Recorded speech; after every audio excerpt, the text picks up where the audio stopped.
Greetings and salutations everyone, my name is Alie-Cox and welcome to my YouTube channel. Today we're talking about my Week 7 waiver wire targets for the 2021 fantasy football season. On today's episode, we're going to be talking about 5 or more targets at each of the running back, wide receiver, tight end, quarterback, kicker, and defensive positions going into Week 7 of the 2021 fantasy football season. I'll kind of give you guys my perspective and opinions as to who is the best overall pickup, because not only are we dealing with a boatload of injuries every single week. I mean, we thought we had enough injuries going into Week 6, and then after Week 6, the amount of injuries that have taken place are going to continue to hurt our bottom line, and many of our rosters are going to deal with many people missing in this upcoming week. On top of that, there are going to be 6 teams on bye, which is the Buffalo Bills, Dallas Cowboys, Los Angeles Chargers, Jacksonville Jaguars, Minnesota Vikings, and Pittsburgh Steelers. With all of those players potentially out this week, I mean, our lineups are going to be at an all-time low in terms of potential productivity, and I think many of us will be struggling. So in order to go ahead and potentially mitigate that entire issue, we're going to talk about some waiver wire pickups, guys that you can immediately pick up and not only use in this week, that potentially could help you in weeks ahead to maybe start for you and go ahead and give you a little bit of a boost in terms of your overall depth. These are guys that can potentially be started this week, but hopefully as we progress, if given more opportunity, can play a huge role in your team to help you win a 2021 fantasy football championship. Now, before we begin today's video and talk about the waiver wire targets at each position, I want to thank you guys for the incredible support. Of course, coming out every single day with your viewership, smashing the like button, commenting down below. I cannot thank you guys enough. Our next goal is 55,000 subscribers. So for those of you who have not yet already and are new to the channel, make sure you subscribe, help us reach that goal. We're making fantasy football content for the entirety of the 2021 season, whether it is waiver wire targets, whether it is rankings throughout the week, the rest of season strength of schedule. If you guys have not checked that video out, I'm going to post it up right above me. Go check that video out. It'll give you more of a context as to who has the most advantageous schedule for the rest of the 2021 season going into the fantasy football playoffs, and players that at this current moment in time you may be wanting to target in order to bring to your roster because their strength of schedule ease going throughout the entirety of the 2020 season or whatever's remainder is going to certainly make an entire impact that could potentially give them a boost of value that ultimately may be the difference between you potentially winning or losing a 2021 fantasy football championship. So for those of you interested, go ahead and check that out. Outside of that, of course, we're making more content. And also, don't forget to check out Underdog Fantasy. Down in the description of the video, there is a link and promo code Andrew. For those of you who are trying to play fantasy football, whether it is on a weekly basis with pick'ems or perhaps different contests in order to win money, Underdog Fantasy is the way to go about that. If you go ahead and make your first deposit of $10 or more with promo code Andrew, specifically supporting me, you can go ahead and get an additional $10 in bonus cash on Underdog.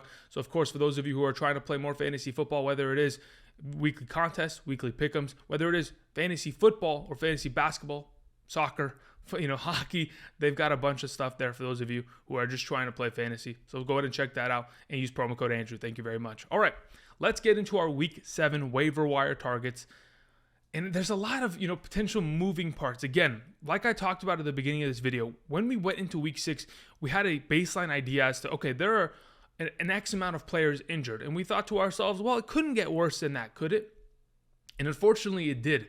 And the amount of injuries that have continued to pile on are certainly going to make a huge difference. So what I want to go ahead and do is something a little bit different. Typically, I go ahead and talk about players individually, but I want to go ahead and present number 1 and 2 at the running back position this week, because it is extremely vital that we have an understanding as to what kind of value both D'Ernest Johnson and Demetric Felton are going to present for us this week. Now, specifically, these are the 2 of the potential 4 running backs in that Cleveland Browns backfield. Now, you may be wondering, Andrew, why are we talking about Cleveland Brown running backs when we have Nick Chubb and Kareem Hunt? Now, unfortunately, Nick Chubb did not play in Week 6 due to a calf injury, and his current status going into Week 7 is unknown and potentially unlikely to play. Now, going into Week 6, of course, Kevin Stefanski, the head coach of the Cleveland Browns, came out and said, I know that Kareem Hunt is a little bit banged up. He's dealing with a knee injury and a wrist injury. He was limited all week at practice and at times did not practice. So we wanted to go ahead and reserve him. We don't want to go ahead and kill the potential of a Kareem Hunt based on overworking him in that specific game against the Cardinals. Unfortunately, they did. And Kareem Hunt himself, he sustained a calf injury that as of right now is expected to miss multiple weeks, potentially even land himself on the injured reserve. So with that said, D'Ernest Johnson and Demetric Felton are going to be guys that could be the number 1 and 2 combo for the Cleveland Browns offense for weeks to come if, in fact, Nick Chubb and Kareem Hunt are going to be missing multiple weeks as a tandem. We know how valuable this backfield is, considering how talented the offensive line is and how much of the scheme is predicated on running the ball for the Cleveland Browns and what Kevin Stefanski has pretty much put together since going to that team last season. So what is my suggestion? At this current moment in time, we talked about D'Ernest Johnson on Saturday's Hidden Gems episode. If in fact they were going to limit Kareem Hunt, then we would see more D'Ernest Johnson. Unfortunately, they did not limit Kareem Hunt, and they got him injured. Now, going into week 7, I think D'Ernest Johnson is going to be the ground and pound running back, the guy that is probably going to get majority touches on the ground. Now, I do not think that is going to completely eliminate Felton's potential contribution there, because he certainly will be getting touches. But more importantly, Felton will be getting all of potentially the entire receiving work in that offense, because of the fact that he's already seen 2+ receptions in each of the last 3 games. He's already got himself in a position in which, of course, he can line up out wide, he can line up in the backfield and be a huge receiving threat for the Cleveland Browns offense and pretty much fill into that Kareem Hunt role. So if this is going to be the case, D'Ernest Johnson's potentially going to be playing the Nick Chubb role, while Felton will play the opposite Kareem Hunt role. I think both of them have incredible value, but it really has to do with the fact that we're looking at this backfield and thinking, how long are they going to potentially be out? We don't have a 100% designated timeline, so we have to potentially maybe even go after both of them. Both D'Ernest Johnson and Demetric Felton both played the exact same amount of offensive snaps. They both played 12, which was about 20% of the offensive snaps. So it really could go either way. Felton could be the number 1A, and D'Ernest Johnson the number 1B, or vice versa as it currently stands. So it's just totally up to what you could potentially see the upside of these players being. Again, if it's me and there is a designation that Nick Chubb is going to maybe miss another week, I want D'Ernest Johnson. I want the guy that is going to be running the rock. Now, if Nick Chubb is going to be playing, then Felton is probably the guy to try to go ahead and potentially get in that current capacity, because we want another receiving back in our team, specifically in a full PPR scoring format that could unlock a little bit of a flex play on a weekly basis. So putting that into perspective, I just wanted to go ahead and talk about both of them in relation, because both Hunt and Chubb are dealing with calf injuries. Okay, we move on to the next running back option is Rhamondre Stevenson, the rookie running back for the New England Patriots. Obviously, Damian Harris is healthy, but nonetheless, this is a team that is going to continue to run the ball as much as they do, because Mac Jones isn't really being asked to move the ball via his arm very often. In the first half of that game against the Dallas Cowboys, we saw very little utilization of course, throwing the ball, because they didn't have to. They were maintaining a lead and they were continuing to run the ball. At this current moment in time, we're talking about Rhamondre Stevenson. And out of all the running backs that I'm going to be mentioning today, he is rostered the most amongst all the players we talked about. D'Ernest Johnson rostered in 3%. Demetric Felton rostered in 9%. And Rhamondre Stevenson, the highest point, 11%. So maybe he's already picked up in your league, as someone wanted to go ahead and handcuff Damian Harris. But if you have not yet already, I think it's a good idea, because if in fact this offense is going to continue to progress and continue to feed the running back the ball, we talked about it in the offseason, the New England Patriots, comparatively to all other franchises in the last 5 seasons, have given their running backs top 5 opportunity, whether it is on the ground or through the air. And Rhamondre Stevenson getting himself 3 targets, 3 receptions, 39 yards, 13.7 fantasy points with his first touchdown of his career.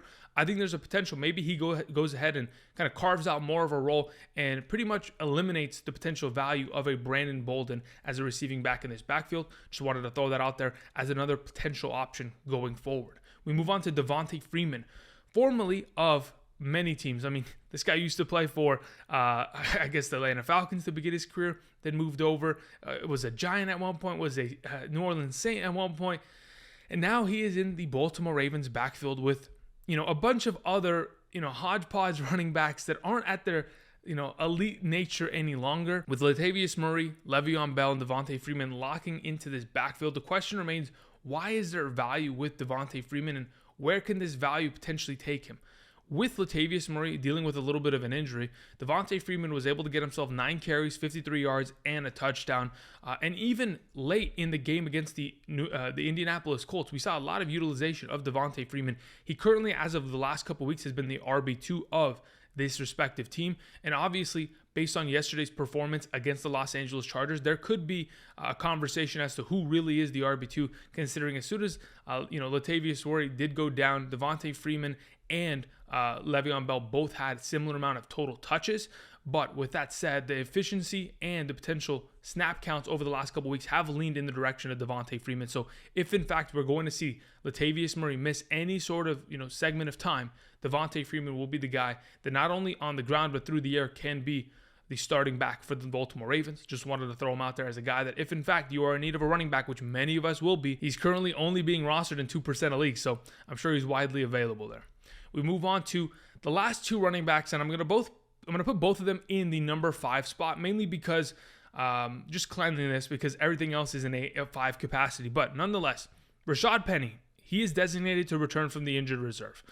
If in fact the information is correct, and not only is Chris Carson on the injured reserve, but most recently we heard that Alex Collins, the running back that ran for over 100 yards and a rushing touchdown against the Pittsburgh Steelers on Sunday Night Football, if in fact he is currently dealing with the hip injury that he's being designated with, then I think that, there is an open opportunity for many of the running backs in the Seattle Seahawks backfield to come in and step up. We've seen it in many years past where either Deejay Dallas, Travis Homer, Rashaad Penny, a plethora of running backs will step up and find success in the Seattle Seahawks backfield. So we mentioned Rashaad Penny because, again, he's a former first-round pick and a guy that when he's healthy has proven and given the opportunity that he can be an explosive running back. Now, I don't know if he has that explosion any longer with, of course, the ACL injury that we've seen in the past.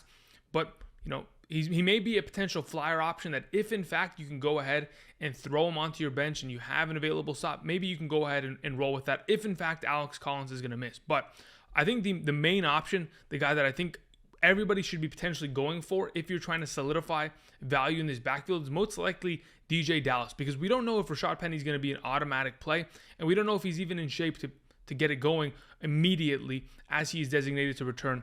And, we'll see, obviously, based on his practice regimen this week, what we can kind of anticipate. But that said, Deejay Dallas yesterday, 4 carries, 17 yards, 5 targets, 5 receptions, 33 yards. Of course, him and Travis Homer in the last couple of years have kind of competed, but Deejay Dallas even last season stepped up and was getting above 10 fantasy points in multiple contests last year as he was the starting running back of the Seattle Seahawks offense. So Deejay Dallas, obviously in his second year, has proven in the past that he can go ahead, step up in this offense, and be a potential viable fantasy point producer. So if in fact this upcoming week, I understand that the matchup is difficult against the New Orleans Saints, but they just ran all over the Pittsburgh Steelers.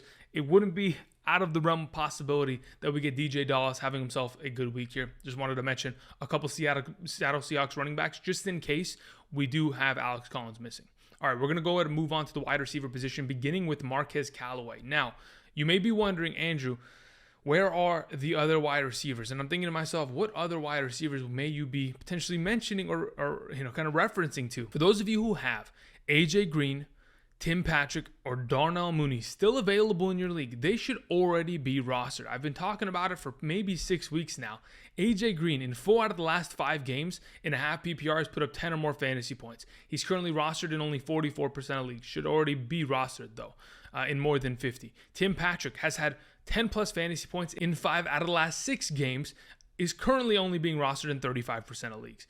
And Darnell Mooney, in 2 out of the last 3 games, has had 13 or more fantasy points. He's currently only being rostered in 44% of leagues. Another one of these guys that should already be rostered.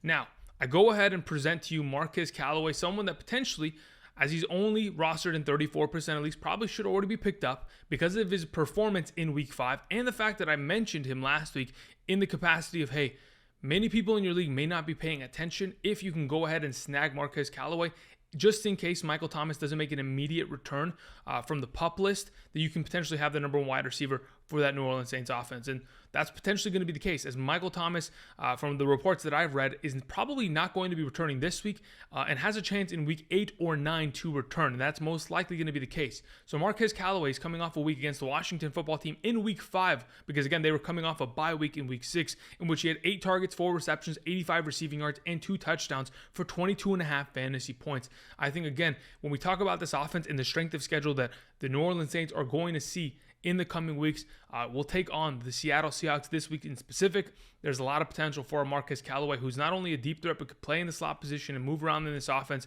And, of course, based on targets, has become slowly but surely the number 1 potential receiving option in this offense for the New Orleans Saints. Moving on to T.Y. Hilton. Though T.Y. Hilton came off of the injured reserve and had an incredible week, and he's, the fact that he's currently rostered in 39% of leagues was kind of surprising to me, because I thought to myself, well, T.Y. Hilton is a guy that, there's no automatic potential for him starting as soon as he's coming off of the injured reserve list, but that wasn't the case. They immediately got him involved. It was in the first drive of the game where they were just continuing to target him. 4 targets, 4 receptions, 80 receiving yards. The only issue that I have with T.Y. Hilton is, yes, he's a little bit of an older wide receiver, drafted in 2012 with Andrew Luck, but the issue that I have is that he's got the miles on him, but he also has dealt with injuries throughout his career that has certainly slowed him down. And he's, again, dealing with a quad injury. Hopefully, that is not going to hold him out. And if anything, not going to potentially impede him from practicing on Thursday or Friday. I'm not really too concerned about him being limited potentially on Wednesday. It's a matter of whether or not he can finish the week strong via practices in order to give us the confidence to start him once again. I think T.Y. Hilton going forward could be a huge option, considering he did take away a lot of the value of a Michael Pittman Jr. this last week and could end up being that deep threat of this offense that unlocks everything. With Paris Campbell going down with potentially another season-ending foot injury, I think T.Y. Hilton certainly fits into this offense with a big role ahead of him.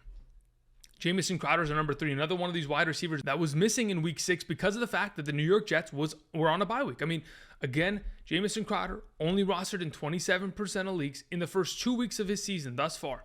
15 targets, 11 receptions, 85 yards, and 1 touchdown. He's averaging 11 fantasy points per game. And I understand a lot of that came from that one game against the Tennessee Titans defense, and they weren't able to find much success in the contest in London against the Atlanta Falcons. But with that all being said, the New York Jets have a potential slate of games in front of them that will potentially help Jamison Crowder. They once again take on the New England Patriots this week. The last time they played against the New England Patriots was just a couple weeks back. And what did the Patriots do? They locked down Corey Davis. And what I expect them to potentially do once again is lock down Corey Davis and force Zach Wilson to throw the ball short and to one of his favorite wide receivers in the slot position, specifically Jamison Crowder, a guy that I'm definitely going after if in fact is available in my league. Moving on to Amon-Ra St. Brown. Unfortunately, Amon-Ra St. Brown wasn't able to get back to his 10-point fantasy point productivity like he had shown in week 4 and 5. But with that all being said, he still had himself 7 targets. So that's 3 consecutive weeks in a row with 7 or more targets, 5 receptions, 26 yards. Had himself a 2-point conversion kind of set up, 7.1 total fantasy points. I don't, mind it. I think the performance is fine.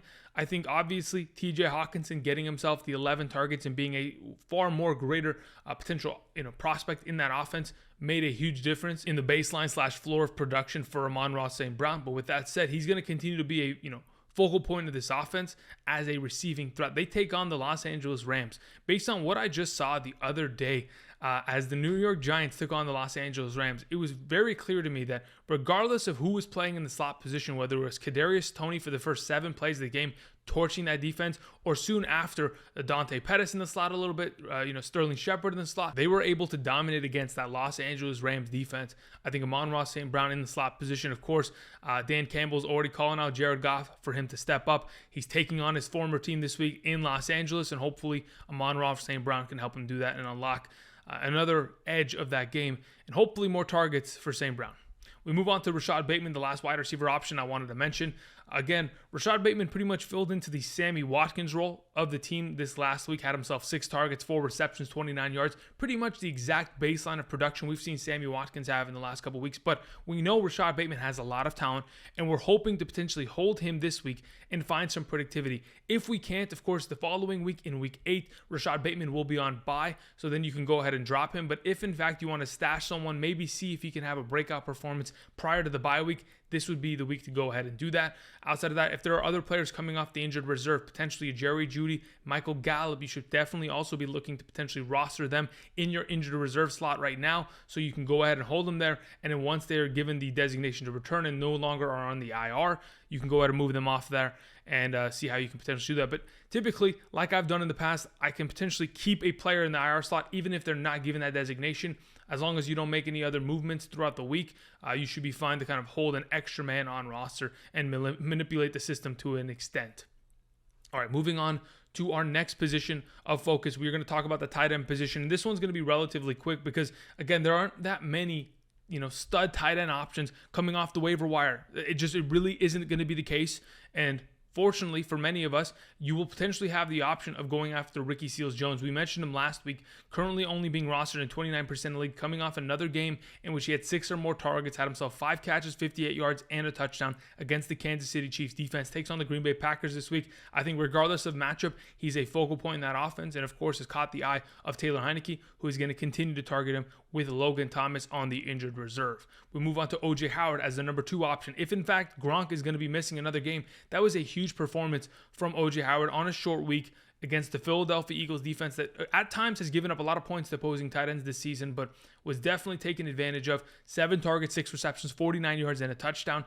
O.J. Howard hasn't really been good since, I think I talked about earlier in the week, what was it, 2018 with Ryan Fitzpatrick, where he was having consistent 10-point fantasy games. Then the following season was dealing with injuries, wasn't really given much opportunity because he continued to fumble and do all these different mistakes. Nonetheless, O.J. Howard has a lot of potential. This is a former Alabama tight end that could certainly come in and make noise if in fact given the opportunity. And hopefully they'll continue to give the opportunity to him going forward. But once in fact Gronk is returning, O.J. Howard has no value. We move on to Pat Freiermuth.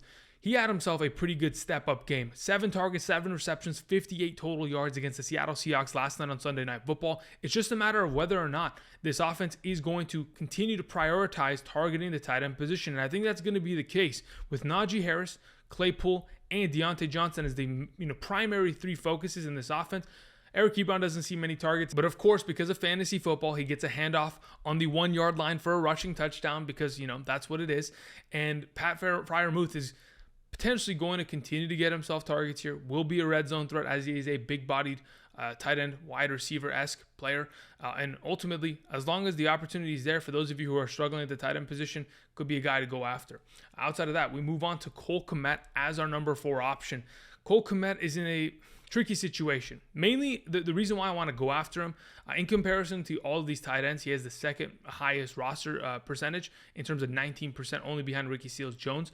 But he's playing against the Tampa Bay Buccaneers. We talk about it every single week.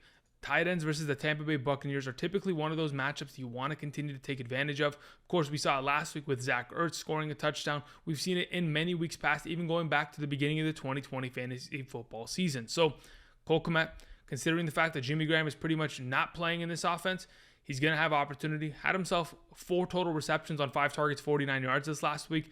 Even had himself a quick shovel pass that could have turned into him scoring a touchdown as long as he would went 1 more yard on the goal line. So they're setting stuff up for him and could potentially be an option going forward. Alie-Cox is the final tight end I wanted to mention on today's episode in regards to the fact that Alie-Cox is just scoring. Though his target numbers and reception numbers aren't as high as the remainder or the prior tight ends that I mentioned. Of course, that's the reason why I prioritize those guys, because opportunity is king in fantasy football. But Alie-Cox in the last 3 weeks has scored 3 touchdowns. And as long as those numbers are going to continue to be there and he's going to be a vital part of the goal line offense and be a potential red zone threat for the Indianapolis Colts, I think as long as the matchup is nice, I'm ready to go ahead and potentially fire him up, send him out there, and end up getting ourselves potentially 6 or more points. If we get into that double-digit range, wouldn't be surprised because he is a very athletic tight end that when given the opportunity can go up, get the ball, and score. All right, we move on to the quarterback position, and this is going to be a very interesting one because, like I mentioned, we have a lot of vital teams on bye week with no longer having Josh Allen in Week 7, along with Dak Prescott, Kirk Cousins, Trevor Lawrence, Big Ben, and Justin Herbert.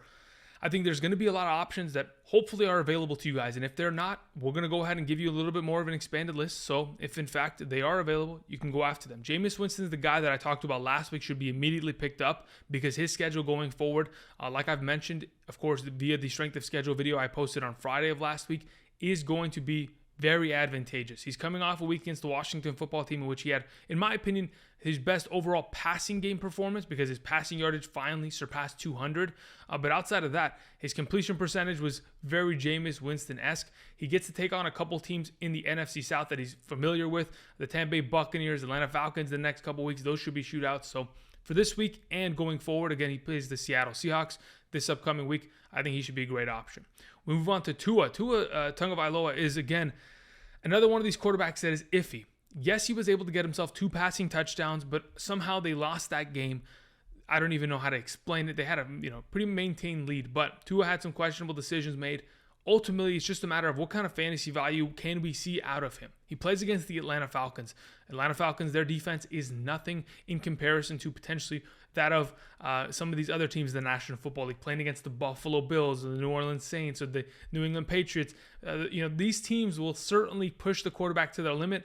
I think the Atlanta Falcons are certainly a team on the opposite end of that spectrum. So when we talk about Tua going into this upcoming week's matchup, 329 passing yards, 2 passing touchdowns, I think he's in a very advantageous position as long as he's going to get his receiving options back, like a Devontae Parker, Preston Williams, and Will Fuller in the coming weeks. Tua is going to continue to expand his potential and be a great option.